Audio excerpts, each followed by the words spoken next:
साहिब सदर, ख़वातीन व हज़रात, अमेरिका तो दूर है, कुछ फासले पे है, लेकिन जहाँ से बहुत कुछ हुआ वो तो जगह यहाँ इस्लामाबाद से नज़दीक है।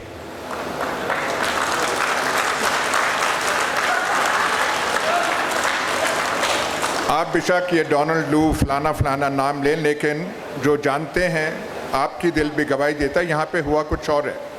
लेकिन सवाल ये है, डेमोक्रेटिक गवर्नमेंट हो या नॉन डेमोक्रेटिक गवर्नमेंट हो, एक आदमी उसके गिर्द 2-3 आदमी और हों और किसी वजह से, किसी बिना से कोई जहन में सोच हो, जहन में खलल हो और वो 2-3 इंसान, उससे ज़्यादा नहीं, फैसला कर लें कि हमने पाकिस्तान के साथ ये करना है, और वो फिर सारा कोरियोग्राफ करें, ऑर्केस्ट्रेट करें। ये जो जिसका आप नाम दे रहे हैं रेजीम चेंज, ये शहबाज शरीफ, आसिफ जरदारी, मौलाना फजलुर रहमान ने नहीं की। ये आलेकार हैं, इनको इस्तेमाल किया गया। ये विलिंग पार्टनर्स हैं, एक्सेसरीज हैं, विलिंग एक्सेसरीज हैं, करने वाले और हैं। पूछना ये बनता है कि उन्होंने ऐसा क्यों किया, उनके जहन में क्या ख्याल था, कौन सी उनको इमरजेंसी आ गई कि हमने करना है।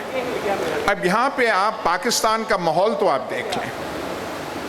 ये जो हम कहते हैं कि इस्लामी दुनिया की वाहिद एटमी ताकत, हाथ में हमने वो तस्बियाँ वो लहराई होती हैं हर दफ़ा, कभी रियासत इसकी बात करते हैं, इसकी हालत हमारी ये है कि जो यहाँ फैसला करने वाले होते हैं उनके जहनों में ऐसे ख्याल आते हैं कि ये जो बैठा हुआ है इसका ख्याल है कि फ़ौज का सरबराह शायद फलाने को बनाना है, और वो फलाना बन जाएगा तो फिर ये जो है ऐसी हुकूमत बनाएंगे जिससे सारा निज़ाम तब्दील हो जाएगा। ये एक फाशिस्ट हुकूमत बनाना चाहते हैं। आप सिविल सर्विस के टॉप लेवल के, और जो मैं कह रहा था 20 मील दूर बैठे हुए हैं, उनसे आप सिर्फ ये कह दें कि फाशिज्म को 6 लाइनों में डिफाइन कर दें, वो नहीं डिफाइन कर सकेंगे।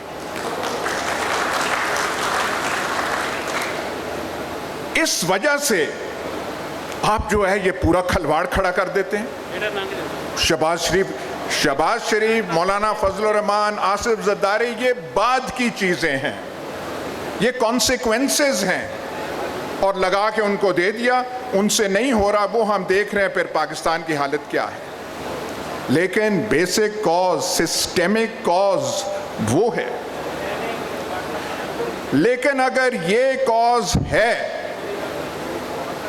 तो फिर खान साहब सवाल आपसे बनता है, ये एक्सटेंशन का शौक जो है ये आपको कहां से पैदा हुआ?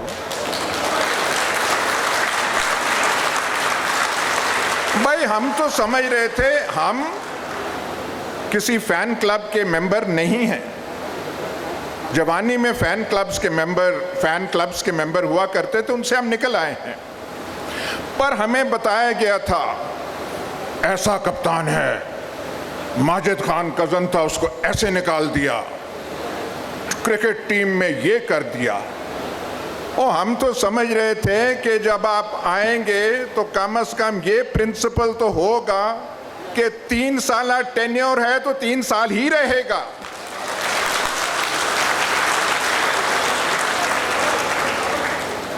वहां पे बातें हमें आई जी कंफर्टेबल है उनके साथ, बहुत चलें जी कंफर्टेबल है, इन्होंने कर दिया। कोई किसी सियाने ने मसला ले जाता है सुप्रीम कोर्ट में, और सुप्रीम कोर्ट का मुलाजा कीजिए, चीफ जस्टिस तब के कहते हैं प्रमोशन, एक्सटेंशन, इसका अपॉइंटमेंट का तो कानून ही कोई नहीं है। और भाई बात सुने, और कोई कानून है कि मलका बरतानिया ब्रिटिश कैबिनेट के ऊपर प्रिजाइड नहीं करेगी? कोई कानून है? रिवायत है, कन्वेंशन है। 72-74 साल से यही कन्वेंशन रिवायत पाकिस्तान में चल रही थी और गवर्नमेंट को स्टैंड लेना चाहिए था कि this is the convention and the government stands by it. उस गवर्नमेंट में जो हमने देखा, इतने सियाने लोग थे, सियाने लोगों की फहरिस्त आप बनाए तो वो ख़त्म नहीं थी होती। वहाँ पे सुप्रीम कोर्ट से वो चले गए, मसला पार्लियामेंट को चला गया। आज दुखड़े रोए जा रहे हैं, ये हो गया, वो हो गया। आपने कानून बना दिया कि नहीं नहीं 3 साल की टेन्योर नहीं, उसमें 3 साल एक्सटेंशन हो सकती है, ये अब कानून का हिस्सा है।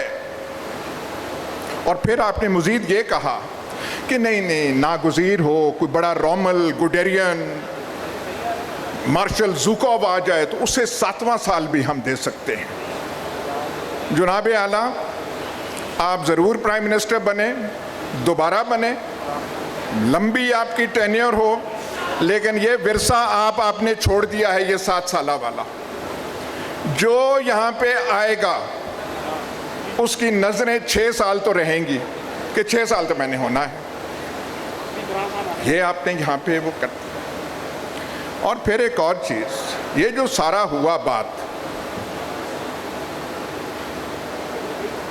बड़े बड़े ऑफिशियल्स आते हैं, बड़े काम वाले आते हैं, पर ये इतना कहाँ से इश्क कि एक आदमी पे ही इन्हिसार हर चीज का कर लिया जाए।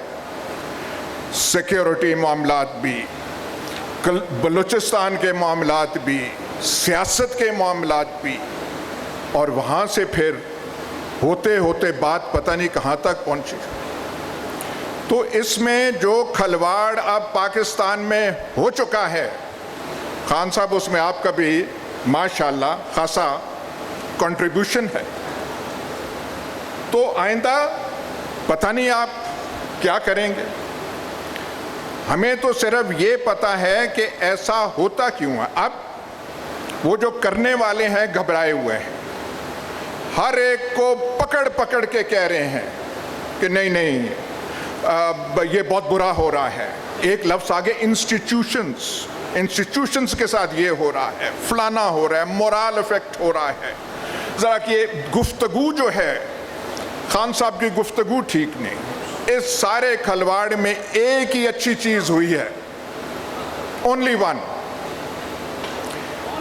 जो आपके खिलाफ कोशिश हुई थी उससे पहले आपने पाकिस्तान को प्रॉपर्टी डीलर्स के हवाले कर दिया था। ये जो यहाँ पे आपने फोटोज लगाई हुई हैं अल्लामा इकबाल और कायद आज़म की, 2 प्रॉपर्टी डीलर्स की लगा दें ज़्यादा बेहतर होगा। जब से ये आपको धक्का लगा, लात लगी, तो माशाल्लाह आप भी चे गेवेरा बन रहे हैं। हमारी दुआ है कि अब आप चे गेवेरा ही रहें, इससे कुछ सीखें, प्रॉपर्टी डीलरों से जान छुड़ाएं। रावलपिंडी, वो लाहौर रावी अर्बन डेवलपमेंट, वो जो अथॉरिटी जैसी जो आपकी खबासतें दिमाग में थी, उनसे निकलें। जिस तरीके से आपने प्रॉपर्टी सेक्टर को जो एनकरेज किया, पाकिस्तान की आधी ज़मीन, ये जो है आधी ज़मीन हमारे रावलपिंडी के भाइयों वाले ने खा ली है, पाकिस्तान की ज़मीन कम पड़ जाएगी, DHAs की ख्वाहिश पूरी नहीं होगी। भावलपुर के घोड़ापाल मुरब्बे ख़त्म हो जाएंगे। वो हम तो सोच रहे थे जब आप इक़्तिदार में आए थे तो इन प्रॉब्लम्स को एड्रेस आप करेंगे।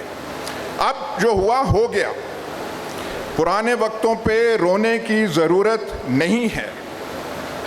हमारे सामने सिर्फ एक चीज़ है कि हमारे पास ऑप्शंस बहुत कम हैं। मैं लाख भी नून लीग या पीपल्स पार्टी का एडमायरर हूँ, शबाज शरीफ या हमजा को मैं उस पोजीशन में नहीं देख सकता। आसिफ जरदारी या उनका जो होनहार फर्जंद है उनको नहीं देख सकता। ये कुदरत ने आपको मौका दिया है कि पाकिस्तान में इस वक्त और कोई ऑप्शन या चॉइस है नहीं।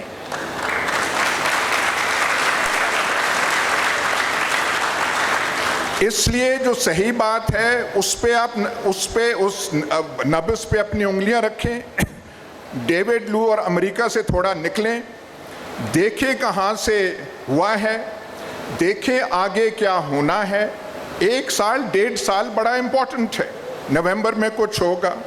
वो जिन्होंने अब तक वहाँ पे हैं उन पे ज़हनी दबाव बहुत पड़ चुका है। ये आपकी एक कमाल है, बहुत इसने किया है। यहाँ रेजीम चेंजेस बहुत हुए हैं, लेकिन जिस किस्म की रेजिस्टेंस आपने दिखाई है ये पाकिस्तान में की एग्जाम्पल नहीं है। जो आप मिडिल क्लासेस को, बाकियों को लेकर आए हैं, लेकिन सिर्फ ये जो है ये इशारों पर, हवाओं की बातों में ना करें, थोड़ी ज़्यादा ठोस होनी चाहिए बातें। मेरी आपसे मुलाकात एक हुई थी और मैंने आपसे 3 बातें कही थी। मैंने कहा था जी ये प्लास्टिक चॉपर तो खुदा के वास्ते ख़त्म कर दें। तो आपने हवा में ऐसे हाथ, ये हो नहीं गया, हो गया है। मैंने कहा हम जो गुनाहगार हैं, जो शाम को हम बैठते हैं, हमारे लिए कुछ कानून में कोई थोड़ी सी नरमियाँ पैदा कर दें, इनका कर दें, वो भी हो गया। मैंने कहा सीमेंट फैक्ट्रियों के अजाब से हमें बचा दें। हम सीमेंट फैक्ट्रीज अपनी ज़रूरत से ज़्यादा सीमेंट प्रोड्यूस कर रहे हैं।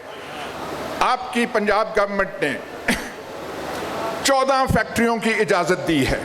वो जो आपने दानेश्वर सीएम पंजाब था, 14। और जाके आप देख तो लेना कि किन इलाकों में, जो आपका मिनिस्टर था पंजाब का मियाँ असलम इकबाल, मैंने कल परसों फ़ोन किया और मैंने कहा मियाँ साहब उन इलाकों में जाके देख तो लेते आप कि किन इलाकों को आप तबाह कर रहे हैं। तो ये भी आपकी लेगेसी है, इनसे ये सारी चीज़ें करें। लेकिन जो मेन बात है, bottom line, we have only one option, और दुआ ये है may the option rise to the occasion. Thank you.